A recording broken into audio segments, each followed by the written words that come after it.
Hola, hola.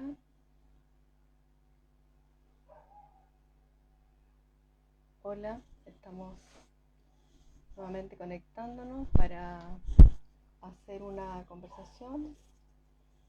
Vamos a esperar que se vayan uniendo para invitar a quien nos va a acompañar hoy en este tema. Hola, Dominique. Hola a los que se están uniendo.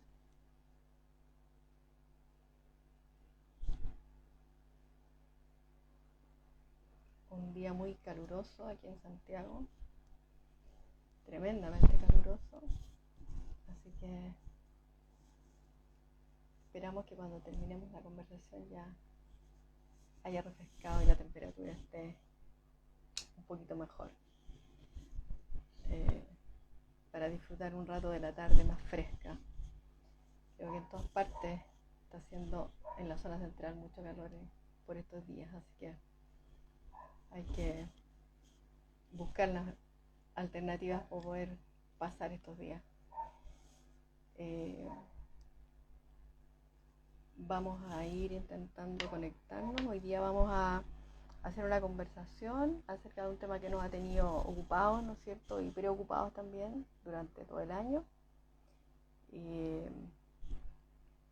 Vamos a hablar sobre la enfermedad por coronavirus, vamos a hablar sobre algunas cosas nuevas, ¿no es cierto? Pues ya se ha hablado mucho y no, la idea no es que sea eh, como una repetición de cosas, pero sí actualizarnos un poquito en algunos aspectos y, eh, y revisar algo, ¿no es cierto?, también hacia el final de la conversación respecto a las vacunas, que es lo más nuevo, lo más contingente y lo que obviamente está preocupando, y tiene inquietos a muchas personas por saber respecto a ese tema. Así que para conversar de esto vamos a invitar al doctor Felipe Middleton. Él es médico del staff médico de Teledoc. Él realiza atenciones de medicina general. Recordar que en medicina general, ¿no es cierto?, hay atención 24/7, todos los días de la semana, en todos los horarios, a través de la plataforma de Teledoc. Y eh, el doctor Middleton es uno de los médicos, ¿no es cierto?, que trabaja en Teledoc y que realiza estas atenciones. Así que vamos a contactarlo para que se una a la conversación.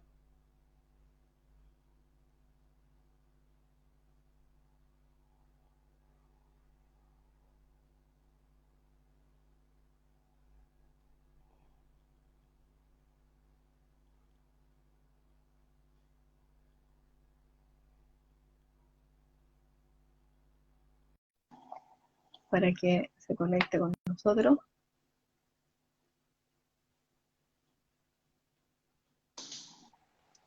Hola Felipe. Hola Lili, ¿cómo estás? Bien, muy bien. ¿Y tú? Bien, también, todo Mucho bien. calor, comentaba todo. Hoy está terrible, de caluroso. Muchísimo calor, sí. Pero ya a esta Bueno, hora de la tarde. sí. No sé Lili, ¿qué les adelantaste? ¿Ya les contaste más o menos qué es lo que vamos a hablar?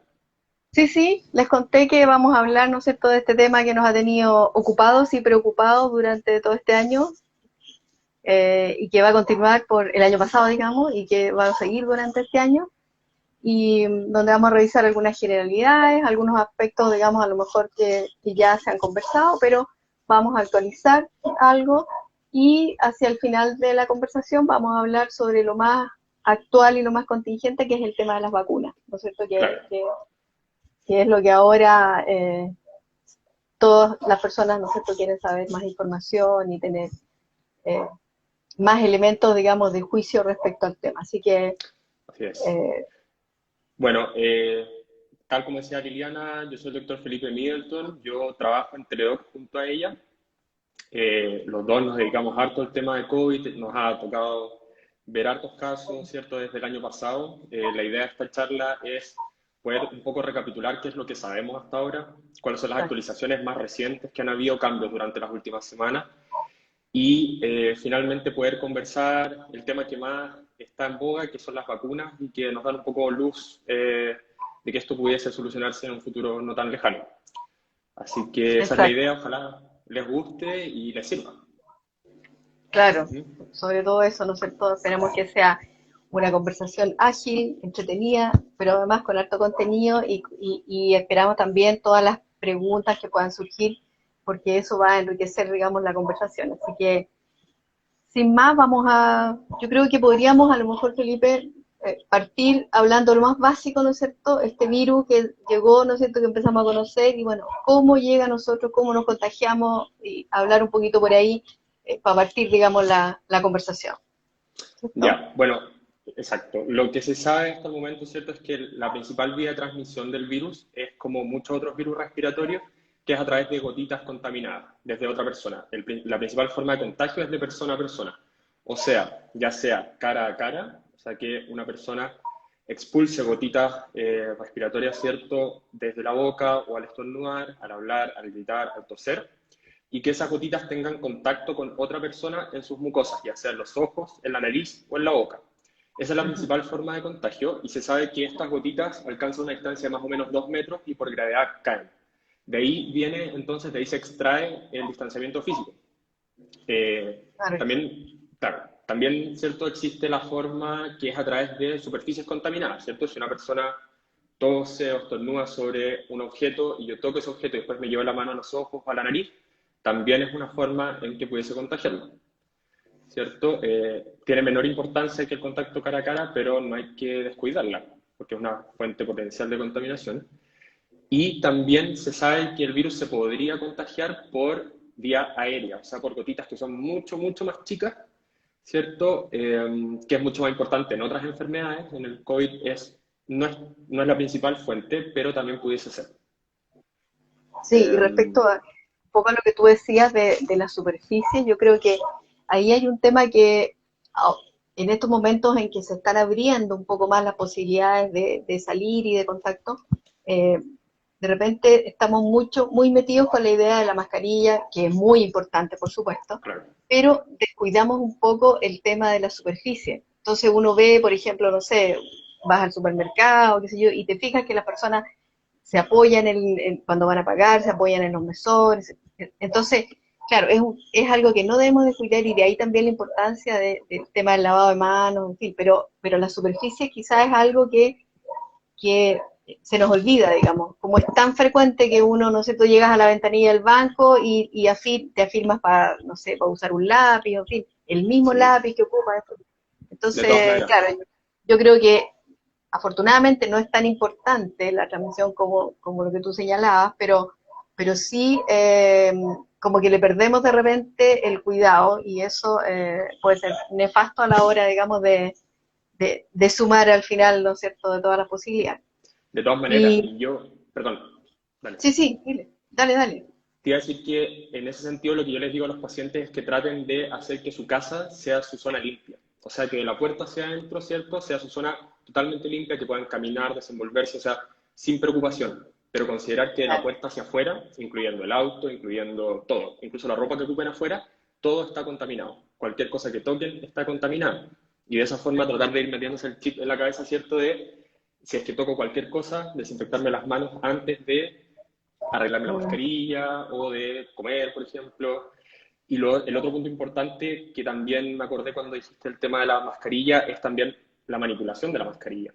Hay que considerar que toda la parte delantera de la mascarilla tiene la función de filtrar hacia ambos lados. Entonces, si es que hay partículas contaminadas, ¿cierto?, y que mi mascarilla las filtró, pero yo toco esa superficie, tengo que tener mucho cuidado, ¿cierto?, de no tocar después las mucosas porque puedo estar autocontaminando. Lo mismo al dejar la claro que sí. mascarilla en la mesa, ¿cierto? Si ponemos la mascarilla en la mesa, automáticamente esa superficie está contaminadísima. Claro. Uno ve En en la las salida, calles. en las salidas, digamos, por ejemplo, en los restaurantes, en fin, ¿no es cierto? Si tú te sacas la mascarilla, dejarla ahí, claro, obviamente Exacto. ya son superficies que están contaminadas. Entonces, son como pequeños detalles, pero que si no los incorporamos bien en nuestra rutina, en nuestro quehacer diario, claro, dan resultados, digamos, que no son los que esperamos. Bueno, y un poco respecto a eso, ya, si ya no nos resultaron los sistemas y nos de prevención, contaminamos. claro. Ya, ¿cómo sabemos? Ahí hay algunas novedades respecto a los síntomas y hay una larga lista ya que se ha ido como ajustando respecto a esto, entonces quizá actualizar un poquito ese tema, ¿te parece? Perfecto. Sí, de todas maneras. Bueno, justamente como tú decías, Lili, el 14 de enero, la semana pasada, se actualizaron la lista de síntomas sospechosos frente a los cuales los que atendemos pacientes tenemos que tener las antenas paradas y pensar que puede ser un caso sospechoso, y no solo nosotros, sino que también los pacientes tienen que estar bien alerta para aislarse a tiempo, ¿cierto? Que muchos de estos síntomas ya todos los conocemos porque se comparten con muchas otras enfermedades. Principalmente, bueno, de los síntomas más frecuentes son la tos, que puede ser seca o con un poco de flema, no tiene que ser necesariamente una tos seca. Fiebre sobre 37,8, ¿cierto? Dolor muscular, pérdida del olfato del gusto, dolor en el pecho, dolor en el abdomen, diarrea, dolor de cabeza, dolor para tragar, ¿cierto? Son los síntomas que manejamos todos desde el año pasado, pero que, Claro. como mencionaba, el 14 de enero se actualizaron y se agregaron 4 fundamentalmente. Uno es la congestión nasal, que previamente no estaba. El segundo es la fatiga o el debilitamiento, el cansancio mayor al habitual cuando no hay una explicación para eso. El aumento de la frecuencia respiratoria, que para recordarle a la gente, lo normal es hasta 20 respiraciones por minuto. Superior a eso, uno ya habla de que eso es anormal. Y por último, la pérdida del apetito, los vómitos o las náuseas. Entonces, yo acá quiero destacar 2 puntos, Lili. Uno es que, si se fijan, la gran mayoría de estos síntomas se comparten con una gastroenteritis, con un resfrío común, con una gripe. Entonces, muchos pacientes dicen, no creo que sea COVID porque todavía no tengo fiebre. Y eso es Sí, un error, ¿cierto? Uno sí. no puede esperar, no hay ninguno de los síntomas que sean 100% presentes en todos los casos. O sea, no hay ningún síntoma que, si no está, uno descarta COVID. Por lo tanto, Mm. todo paciente que tiene síntomas de un resfrío común, una gripe común y ahora incluso una alergia, diría yo, porque basta tener congestión, ¿cierto? Pérdida del olfato, que puede ser por la misma congestión, que uno antes lo podía atribuir a una alergia, pero no. Ahora hay que tener las antenas mucho más paradas y, si tenemos cualquiera de esos síntomas, sospechar COVID. Entonces, 2 puntos importantes. Uno, cualquiera de estos síntomas, no hay que descartar COVID de entrada. Si tiene 2 o más, hay que sospecharlo. Y 2, ninguno de estos síntomas están presentes en todos los pacientes. Claro, Así además que, también tenemos en esta época en que, no sé, habitualmente se produce tanta patología gastrointestinal, en que la diarrea, los vómitos, el dolor abdominal pueden ser por una gastroenteritis, entonces no, no desestimar, digamos, estos síntomas eh, desde el paciente, digamos, sino que consultar, porque obviamente también no necesitamos tener tos o tener fiebre, si bien son los más frecuentes de presentación, pero no se necesita tenerlos como para sospechar, digamos, de un cuadro de COVID. Y de todas además, maneras, otro tema súper importante y que es de mucho riesgo, que son los pacientes asintomáticos, ¿no es cierto? O sea, el así es. paciente puede no tener síntomas y eso es lo más complejo del tema. Y claro, uno dice, no, si estoy sanito, si no tengo nada, pero realmente hay personas, y nosotros en la práctica diaria, ¿no es cierto?, lo hemos estado viendo durante todo este año, y hay personas que asintomáticos se hacen un examen por buscar o por descartar, en fin, y aparecen positivos, ¿no es cierto? Claro, o No sé sea, si, la cantidad de pacientes que vemos, sobre todo que ahora se están tomando exámenes al volver de viaje, por ejemplo, claro, que no tienen ningún claro, síntoma pero salen positivos, sí, es mucha cantidad de pacientes. Y claro, una cantidad de ellos pueden partir con síntomas después, ¿cierto? Pero claro. muchos no, como tú decías, Lili. Y con respecto a esto, lo que dicen los estudios es que, bueno, es difícil saberlo porque los estudios ocupan distintos criterios, ¿cierto? No siguen a los pacientes lo suficientemente tiempo para saber si después desarrollar síntomas, pero se habla que hasta un 30, 40, incluso 50%, dicen algunos estudios, de los casos son asintomáticos. Mira, Entonces, por eso, con mayor razón, uno no tiene que confiarse al juntarse con otras personas de que no tienen síntomas y asumir que si no hay síntomas no hay COVID. Eso es un error y hay que tenerlo súper claro y no bajar la guardia con ninguna de las medidas de precaución. Y haciendo en el fondo como un link entre el tema de los asintomáticos, el tema de los síntomas que ya hablamos, Lili, es súper importante, y yo siempre le digo a los pacientes, a nosotros los que nos dedicamos a esto, nos cuesta mucho, enormemente, discriminar entre COVID o un resfrío común. No podemos simplemente por los síntomas, ¿cierto? mm, Y para eso ocupamos examen. Eso es lo que yo le digo a los pacientes. La Claro. única forma de poder decirte yo realmente es o no es COVID es tomándote el único examen que está validado para esto. Entonces, me gustaría darle un tiempo para conversar sobre el examen de la PCR.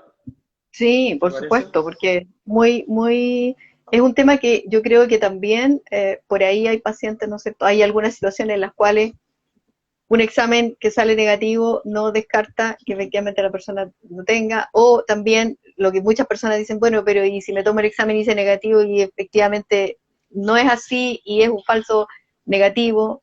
O me sale positivo y un falso positivo, Claro, cómo me manejo con eso? Entonces quizá es súper importante como referirse un poquito también a ahondar en eso. claro. O sea, lo primero que hay que hacer harto hincapié es que el único examen validado para el diagnóstico de COVID agudo, de COVID ahora, si yo quiero saber si tengo COVID en este momento, es la PCR. Claro. Yo siempre le digo a los pacientes, no es un examen perfecto ni mucho menos, pero lamentablemente es el mejor que tenemos. Y frente a eso se sabe que los falsos positivos, o sea, yo no estar enfermo y tener un examen positivo, son súper raros. O sea, si tengo un examen positivo, es infinitamente más probable que efectivamente tenga COVID a que no. Pero en la otra Mm. parte, el examen tiene una alta tasa de falsos negativos. La literatura habla de 5 hasta un 40% de falsos negativos. O sea, en el peor de los casos, hasta 2 de cada 5 pacientes que tienen COVID me pueden salir falsamente negativos. Y esto tiene que ver con muchas cosas, por cómo se toma el examen, con que quizás el paciente se lo tomó muy antes o con muy pocos días de síntomas. En fin, una cantidad de variables que pueden afectar en esto y que incluso nos lleva a que, por ejemplo, cuando un paciente tiene síntomas que son muy sugerentes y le sale una PCR negativa, nosotros les indicamos mantener la cuarentena y repetírselo en 48 o 72 horas. Y esto se hace en el contexto ambulatorio donde trabajamos nosotros, Lili, en el contexto de hospital. Y muchas veces nos llevamos la sorpresa de que un paciente tiene una PCR positiva al tercer examen. Entonces, Claro. ¿cuál es el mensaje de esto? No confiarse con tener una PCR negativa y asumir que definitivamente no tengo COVID, que se descartó. Muchos pacientes, por ejemplo, se toman PCR para ir a ver a sus papás, que son adultos mayores o enfermos crónicos, y yo lo que les digo es que es mi deber como médico informarles que si bien es más tranquilizador tener una PCR negativa que no tener nada, yo no puedo asegurarles que el tener esa PCR negativa implica un 0% de riesgo de contagio a sus papás. Y eso hay que Mm. tenerlo bien presente al momento de recibir el resultado en Excel, ¿cierto? Claro, claro, súper importante en el caso de los adultos mayores, en el caso de los enfermos crónicos, si una persona va a visitarlo, igualmente mantener las medidas de distanciamiento, usar la mascarilla, porque la verdad es que esa protección, bueno, obviamente va a ser lejos mejor que eh, no ir a visitarlo, pero con esa precaución, ¿no es cierto? Lo vamos a Claro, visitar, estamos juntos, pero con las precauciones de, de las barreras que igual deberíamos tener por esta posibilidad de que el examen efectivamente sea falsamente negativo. Así que de yo todas creo que maneras. ese es un gran tema, digamos, Y lo otro y bueno, importante, Lili, mm, con respecto al otro examen que también es bien frecuente de ver, ¿cierto? Es el tema de los anticuerpos, ya sea por punción sí, venosa, ¿cierto? De sangre venosa o capilar, de los test rápidos, que lo que hacen es medir anticuerpos. De repente hay confusión porque está bien enfocado o es como sí, objeto de harto marketing, ¿cierto? sí, Y los pacientes creen que por tener un test rápido negativo se descarta la infección de COVID. Y en esto tenemos que ser súper, súper claros en que el test mide anticuerpos. Los anticuerpos son proteínas que genera nuestro cuerpo, nuestro sistema inmune, para defendernos frente a los virus, bacterias, etc. Y nuestro cuerpo se demora un tiempo en producirlo, a un nivel suficiente para poder ser detectado con los exámenes. Y en el caso del COVID se sabe que esto puede tomar 2, 3, hasta 4 semanas. Entonces, si yo tengo síntomas actuales de COVID y me tomo un test rápido, lo más probable es que va a salir negativo. O sea, no sirve para ese objetivo. Para lo único que sirve es para saber si yo estuve expuesto 2, 3 a 4 semanas claro. antes y generé algún tipo de inmunidad, pero no para descartar una infección aguda. Insisto, lo único que puede hacer eso es una PCR y como vimos, hasta por ahí no más, Sí, ¿cierto? sí, sí.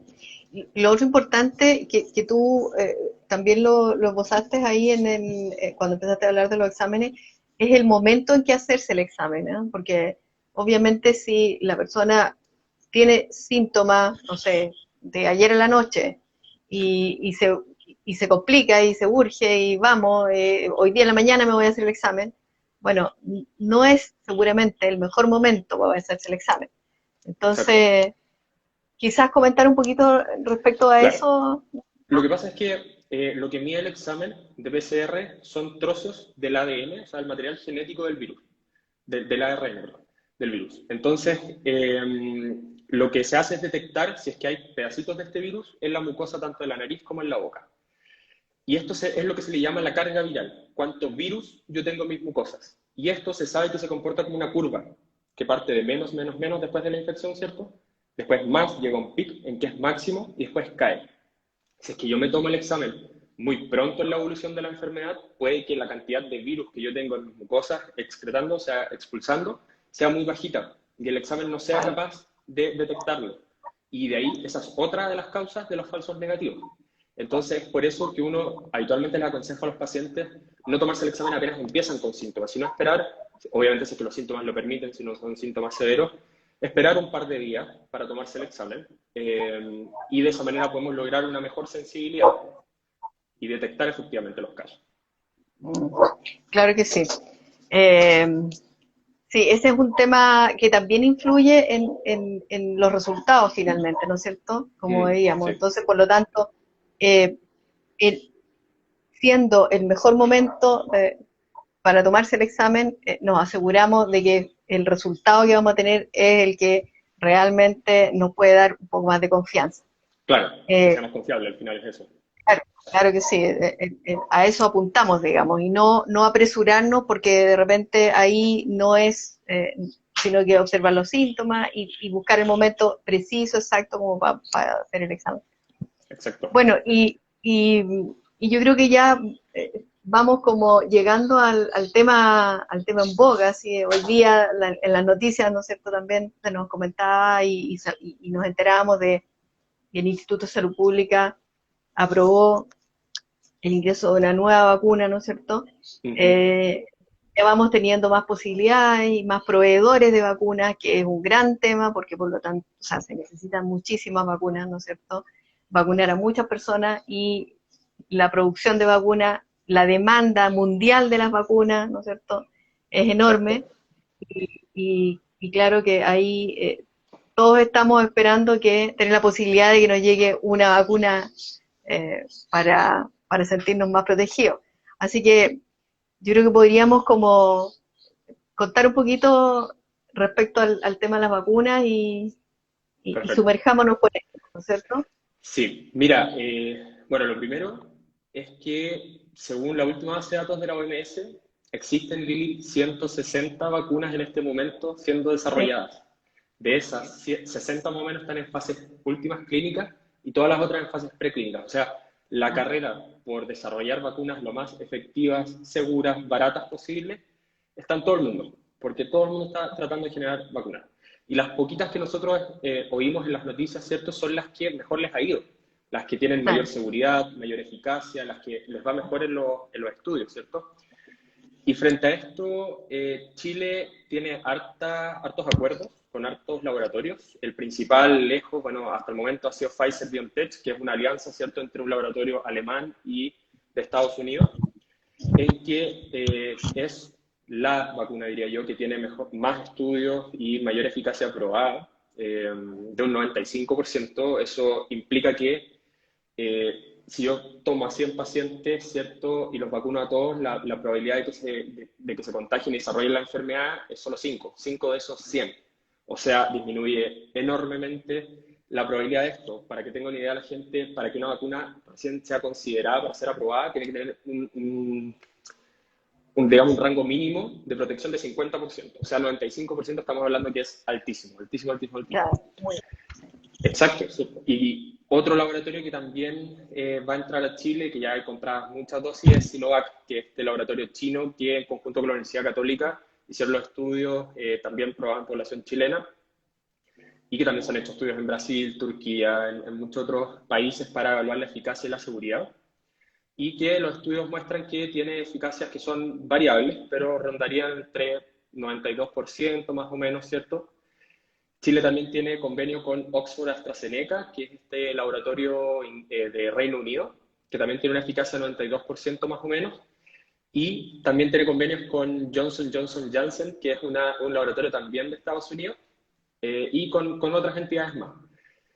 Y Lili, yo creo que sería importante igual que les explicáramos a las personas cómo funcionan las vacunas, porque hay harto mito urbano, como siempre en relación a las vacunas, harto miedo, harta desinformación, que a mí me Claro, parece que sería importante que sí, tocáramos esos puntos. claro, en general yo diría que todas las vacunas, ¿no es cierto? Y sabemos de muchas personas que ni siquiera estamos hablando de esta en particular, pero sabemos que hay personas que claramente no confían en las seguridades de las vacunas y en fin, y claramente se oponen a ello. Claro. Y bueno, y tal como se ha declarado, ¿no es cierto? Estas vacunas son de administración voluntaria, o sea, la persona que no Ujú. quiere administrarse la vacuna no va a ir a administrársela, por lo tanto es importante transmitir esa información que tú mencionas.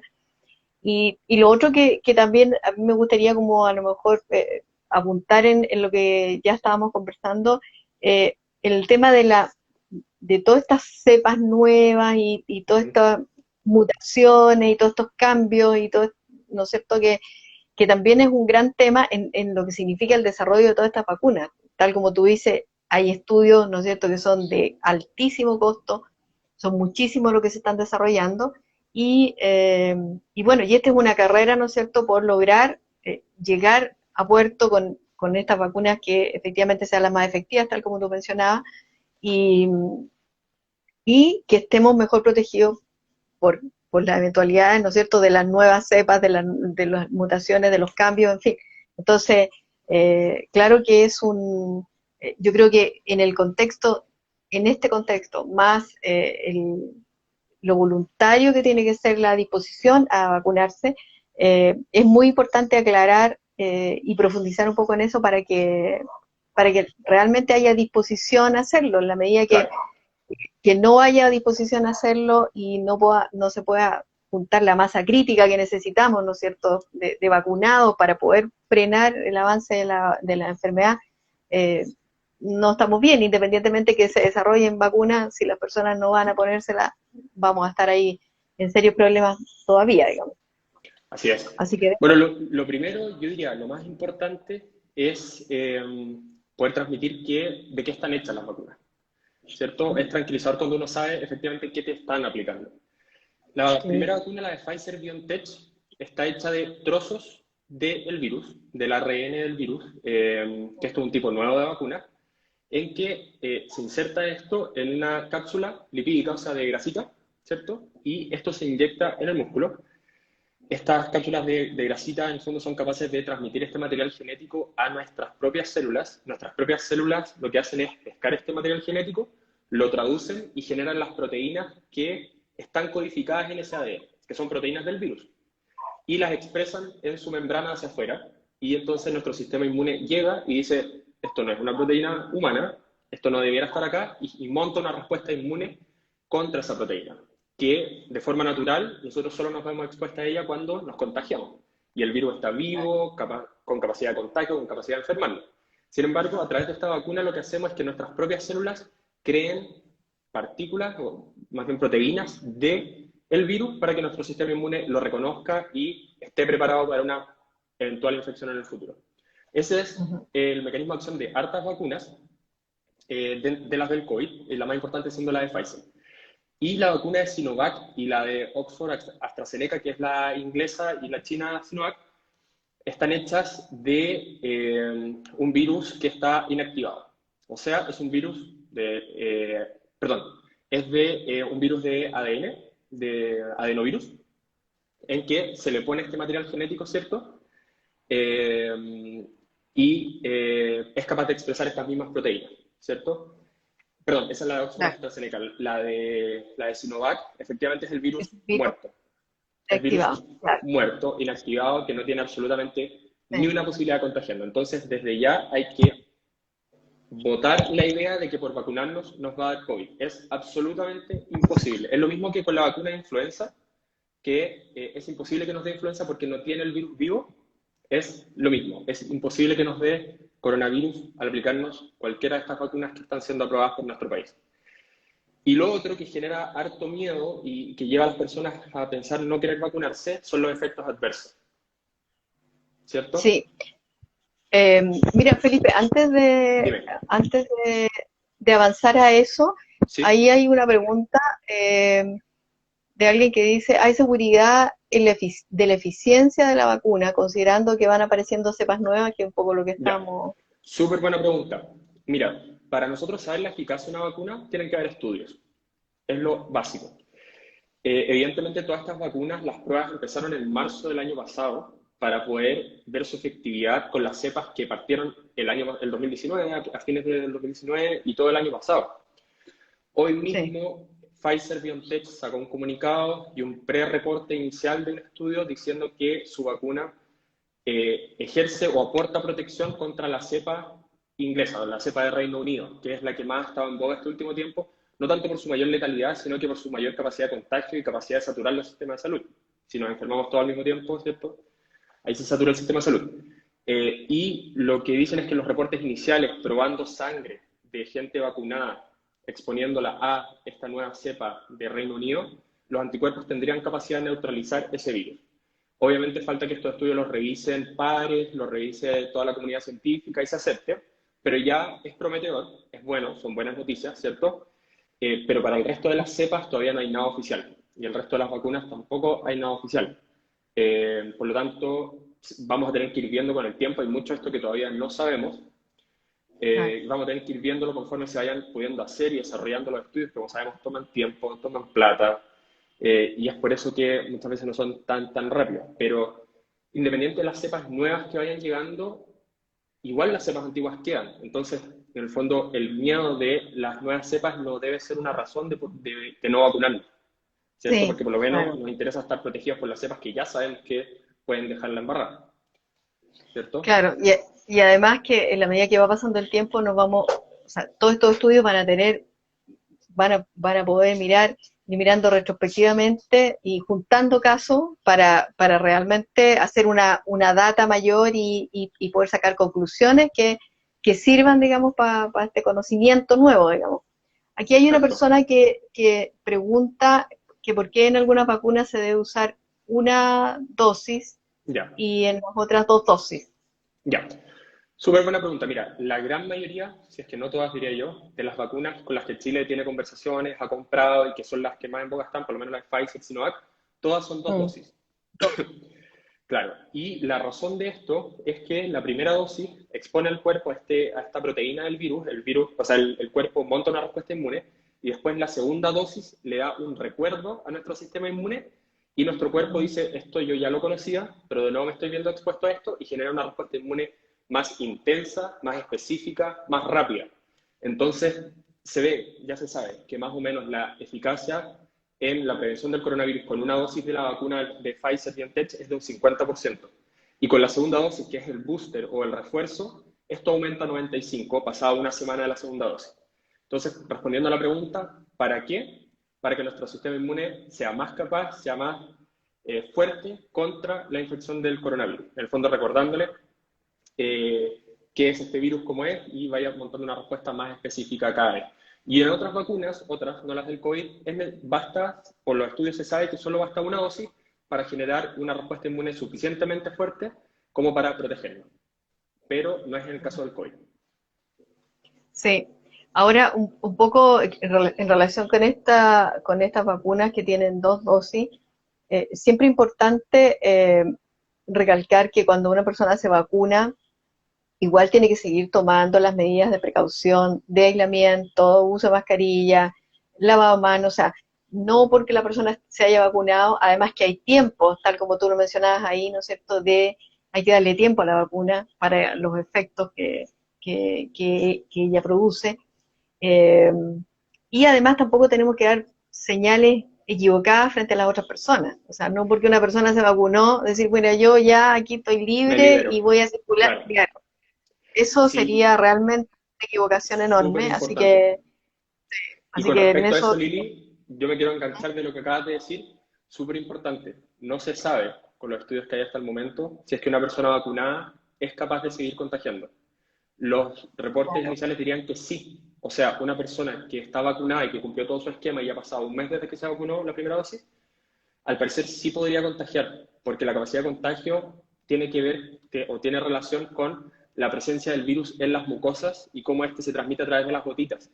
Y la vacuna, al parecer, no tendría una eficacia tan grande para montar una respuesta inmune en las mucosas como en el cuerpo. Entonces, no bajar la guardia, no dejar de ocupar mascarilla, no dejar de usar el distanciamiento, porque si bien yo voy a estar mucho más protegido para infectarme yo puedo ser una fuente de contagio para los demás.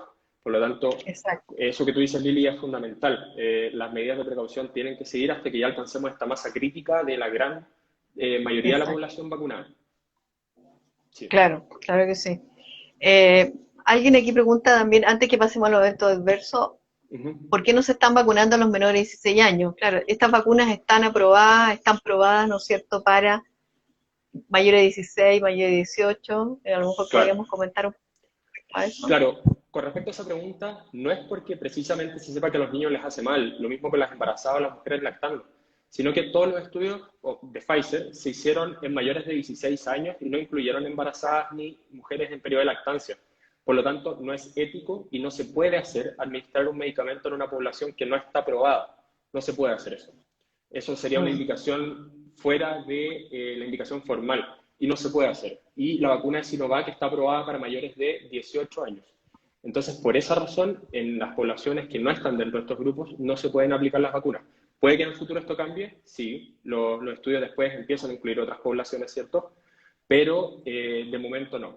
Y acá cobra mayor importancia entonces que las personas que sí podemos vacunarnos lo hagamos, justamente para poder proteger a las embarazadas, para poder proteger a los niños chicos o menores de 16 años que no pueden vacunarse de momento y poder establecer esta protección de rebaño famosa que se habla tanto, que en el fondo es que claro, ciertas personas vacunadas rodean o están alrededor de una persona que no puede vacunarse o que tiene alguna enfermedad que lo predispone a tener una peor evolución con el COVID, los protejamos, seamos como un escudo frente al coronavirus. exacto, Esa es la respuesta, exacto, sí. ¿cierto? Sí, sí, eso es súper importante y se o sea, vuelve a tomar mucha relevancia el hecho de que esta es una enfermedad que nos demuestra cada vez más que no tenemos que pensar solamente en nosotros, que tenemos que pensar, digamos, en la comunidad, en lo que nos rodea, en la familia, en los que están alrededor nuestro, porque de lo contrario, digamos, este no es sálvese quien pueda, digamos, salvémonos todos, digamos. Exacto, Es claramente por ahí tiene que ir el tema. claro. O sea, la Eh, empatía acá en este momento, sí, el año pasado y este año, todo lo que nos queda, es fundamental. Tenemos fundamental. que seguir juntos todos de esto. Como dices tú, no es sálvese quien Exactamente. pueda. Sí, exactamente.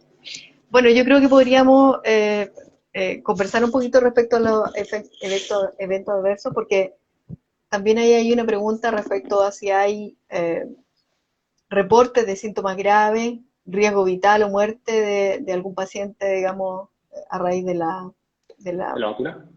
administración de la Ya. vacuna, claro.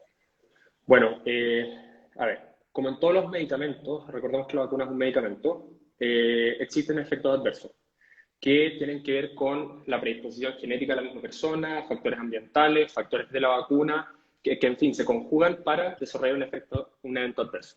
Lejos, el más frecuente que se ha reportado de las vacunas es el dolor local en el sitio de punción, como la gran mayoría de las vacunas, ¿cierto? Un pinchazo duele. Y si te inyectan un Claro. volumen de un líquido en una zona que se extiende poco, que es el músculo, duele. Y efectivamente, más o menos un 60% de los pacientes reportaron dolor en el sitio de punción. ¿Ya? O sea, la Mm, gran mayoría de los efectos adversos son leves y son tratables en casa y no implican reposo ni en el fondo discapacidad o incapacidad temporal, ¿cierto? Otros bien frecuentes han sido dolor de cabeza, fatiga, fiebre en algunos casos, dolor muscular, dolor articular, que eso puede llevar a la confusión de algunas personas de decir, chuta, esto me enfermó, me dio COVID. No, mm, son efectos adversos de nuestro propio cuerpo, nuestro propio sistema inmune que nos defiende, reaccionando contra el virus y que genera síntomas. O sea, la fiebre es un mecanismo de defensa de nuestro sistema inmune para pelear contra las bacterias, los virus, etcétera. Los dolores musculares implican que hay inflamación, en el fondo hay un sistema que está poniéndose en marcha para generar mecanismos de protección. Y esos son los más frecuentes, efectivamente, pero ese no es el miedo de todos. El miedo de todos es el efecto adverso más grave que puede haber, que es que podemos estar expuestos con cualquier medicamento. O sea, desde tomarnos un paracetamol nos podría generar este efecto, Claro. que es una anafilaxia. La anafilaxia es una reacción alérgica grave que puede llegar a comprometer la vida de un paciente y que es el principal miedo, ¿cierto? Lo que se sabe hasta el momento de las vacunas y principalmente de la de Pfizer-BioNTech es que es un efecto adverso extremadamente raro, muy, muy raro. Están reportados hasta el momento 11 casos por millón de habitantes. O sea, es un efecto que puede pasar en el 0,001% de los casos. Que si lo comparamos con la probabilidad de tener un curso grave contagiándome de Claro. COVID independiente de la edad que tenga, o sea, el riesgo de tener COVID grave es muchísimo mayor que tener un efecto adverso de la vacuna. Por lo tanto, no es, a mi parecer, eh, para tenerle miedo, y no a mi parecer, o sea, la evidencia lo dice, la ciencia lo dice, Claro. ¿cierto? Sí, sí. Que es algo que aparte debe ser manejado. O sea, cualquier centro de vacunación tiene por ley que tener un carro de paro con adrenalina y con todas las drogas para poder manejar un evento adverso de este tipo. Claro, entonces, a pesar de que fueras el 0,001% que le da este efecto adverso, la persona que está aplicando la vacuna tiene que estar capacitada para poder administrarte los medicamentos que necesitas para revertir esto. Entonces, Sí. de esta manera, lo que quiero decir es que, lejos lo más frecuente son los efectos adversos que no generan mayor compromiso fuera de un dolor, una incomodidad y que al par de horas, al par de días, chao, uno se olvida. Eh, Eso es lo más frecuente que uno puede esperar. Pero estos otros efectos adversos, que son los que más generan miedo, son extremadamente raros, muy, muy raros, y por lo tanto no debieran eh, mantenernos, digamos, no queriendo vacunarnos. O sea, en el fondo, mantenernos Sí. reticentes a vacunarnos. Mm, claro, ¿Mm? claro. No, no, no inmovilizarnos respecto al tema, porque la verdad es Claro, que frente, tal como tú dices, frente a muchas vacunas, otras vacunas o otros, o incluso medicamentos, siempre tienen los efectos deseados, por supuesto, pero siempre hay algunos que son efectos indeseados pero claramente va a ser mucho mejor tener un COVID atenuado o no tenerlo, exacto. a toda la gravedad que esto puede significar y que claramente hemos vivido y nos hemos dado cuenta, digamos, de lo terrible de esta situación. Así es. Eh, Perdón, sí, no, dale, dale. lo que yo siempre le digo a los pacientes es, todos los médicos o cualquier profesional que esté capacitado para indicar algún medicamento o algún tratamiento, siempre balanceamos riesgo-beneficio. Siempre. Siempre lo tenemos en nuestra cabeza. ¿Cuál es el riesgo de que yo a este paciente darle un paracetamol para su dolor de cabeza le genere una reacción adversa, le genere un cuadro alérgico, le genere tantos efectos adversos que pudiese tener cualquier medicamento, versus el riesgo de que pudiese pasar si yo no le trato su enfermedad? Y con eso Exacto. balanceamos y tomamos decisiones. Por lo tanto, siempre va a ser infinitamente más favorable para un paciente tomarse una vacuna, o sea, aplicarse una vacuna, teniendo en Aplicarse. consideración Sí. que pudiese pasar un efecto adverso, que no ponérsela. Riesgo-beneficio, superado totalmente el beneficio contra el riesgo. Sí. Mira, aquí hay otra pregunta importante respecto, todos sabemos, ¿no es cierto?, cuando nos vacunamos o la vacuna de la influenza, o en fin, que Mm. se repite todos los años, en fin. Entonces, la pregunta apunta a cuánto tiempo dura la protección de la vacuna, si habrá que vacunarse año tras año, como en el caso Ya. de la influenza, o cómo va a ser el tema respecto a esto. Oye, Súper buena y pregunta. aprovecho, Dime. aprovecho aquí hay una persona, Julián, que te saluda y que le da mucho gusto, dice verte, Felipe. Así Ah, que buenísimo. para que te Gracias, sientas Julián. saludado. Me siento Gracias, Julián, totalmente por el saludado. saludo. Gracias. Mira, es una súper buena pregunta también.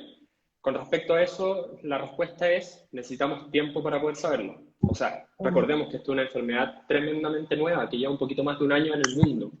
Entonces, Right. mucha información no tenemos y para poder saber de plazos necesitamos tiempo. Los reportes que yo he leído, por lo menos, de las vacunas más importantes, dicen que en principio la protección duraría 3 a 6 meses, incluso algunas hablan de 18 meses. O sea, hasta un año y medio. Pero nuevamente, el hecho de que no sea infinita, ¿cierto? Hace que tenga más hincapié o que tengamos que hacerle más hincapié en lograr una vacunación de la mayor cantidad de población posible al mismo tiempo o en una ventana de tiempo corta de un par de meses, cosa que tengamos efectivamente esta protección de rebaño y que si después todos perdemos al mismo tiempo la protección, no importa, porque ya el virus va a estar erradicado o van a ser digamos, en brotes endémicos chiquititos, totalmente autolimitados, controlables, aislables, y no esta pandemia, ¿cierto?, que se esparció y colapsó todos los sistemas de salud del mundo. Entonces, más allá del tiempo que dure, lo que necesitamos es lograr una cobertura gigante de la gran mayoría de la población para que todos estemos al mismo tiempo vacunados y, en el fondo, el virus no tenga hacia dónde seguir diseminándose. Exacto. Sí, eso nuevamente apunta a lo mismo y es súper importante, digamos, por eso hay que hacer difusión y todo lo que podamos como educar y transmitir a la población seguridad respecto a estos temas Exacto. es relevante para, bueno, todos los profesionales de la salud, los profesores, todas las personas que puedan, ¿no es cierto?, tener más acceso a información, hacer difusión de los temas, porque claramente de esa manera las personas van a sentir la seguridad de poder acercarse a la vacuna y vamos juntando este rebaño, esta masa que necesitamos para poder sentirnos protegidos. Así es. Mira, nos quedan unos poquitos minutos de esta conversación y yo creo que a lo mejor hacer hincapié en algunos aspectos que tienen que ver un poco con este tiempo de vacaciones, que la gente está saliendo, que está yendo a las playas, a las piscinas, se van a abrir los teatros, los cines, en fin. Eh, y respecto a la protección, un tema que conversábamos antes, ¿no es cierto?, en relación a los niños y el uso de la mascarilla. Que muchas personas dicen, no, es que el niño se acalora mucho, en fin, o no lo maneja bien, en fin, claro.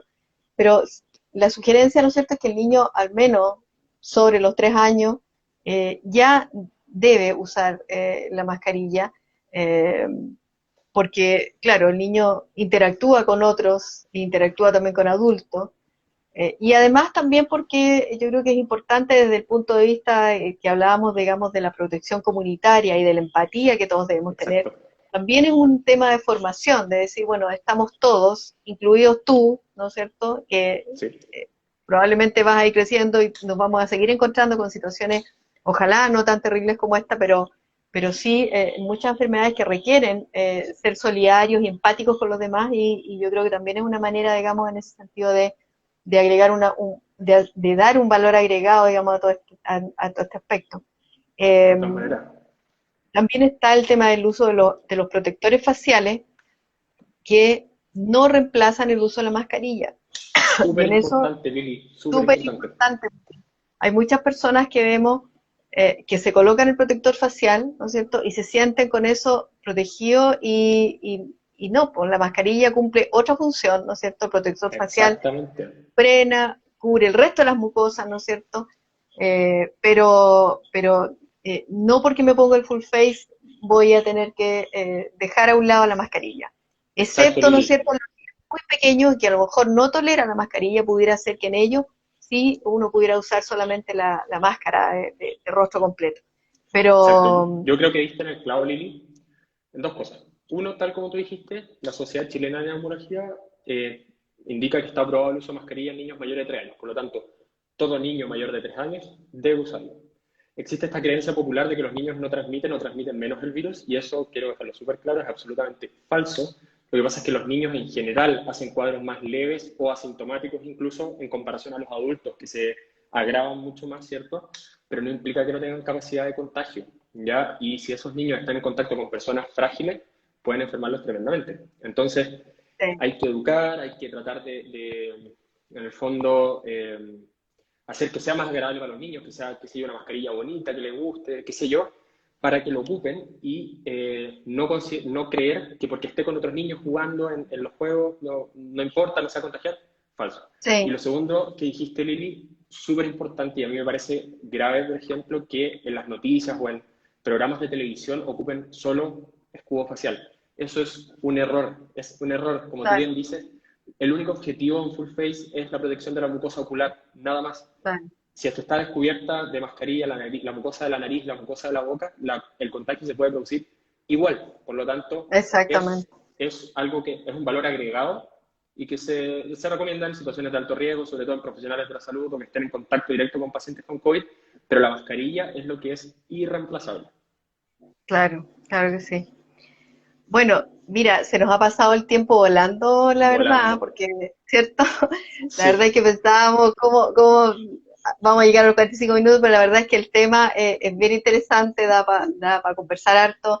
Han habido varias exacto. preguntas muy interesantes, así que, bueno, estamos a un par de minutos porque hay que decirles a todos que vamos a dejar guardado en las redes sociales, ¿no es cierto?, de Teledoc esta conversación en el Instagram, en nuestra página web, en las noticias, y por lo tanto pueden revisarlo o difundirlo, las personas que no lo hayan podido ver, lo pueden mirar de nuevo. Y bueno, y por supuesto estamos siempre disponibles para consultas en nuestro correo, en nuestras redes, en la página, eh, para las personas que quieran hacer alguna consulta. Y Exacto. además, bueno, tal, al igual que con tú y tus colegas, 24/7, medicina general, ¿no es cierto? Las consultas abiertas para que el que necesite hacer una evaluación médica lo pueda hacer, o hacer algún Claro. control que ha dejado postergado también lo puede hacer. Así Como tú bien que, dices, bueno, Lili, claro, o sea, no olvidar que una parte importante de nuestro rol como funcionarios de la salud es la educación. Entonces, ya, ocupar los medios que tienen disponibles. Afortunadamente, la telemedicina es un método que está masificándose y que le ha hecho muy bien a nuestro sistema de salud, de la salud en el mundo en general.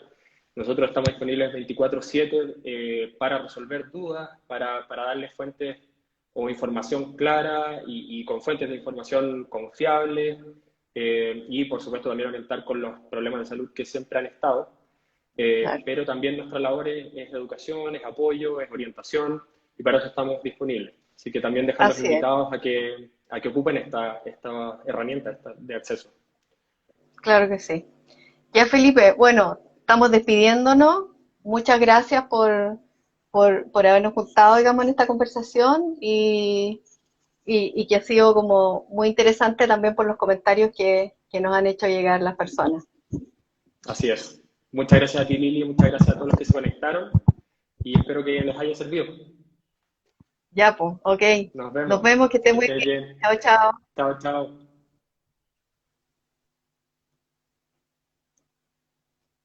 Bien, muchas gracias a todos, ¿no es cierto? Y gracias por la audiencia, por la asistencia y como les digo, va a quedar guardado, así que lo pueden revisar por ahí. Adiós. Chao, chao.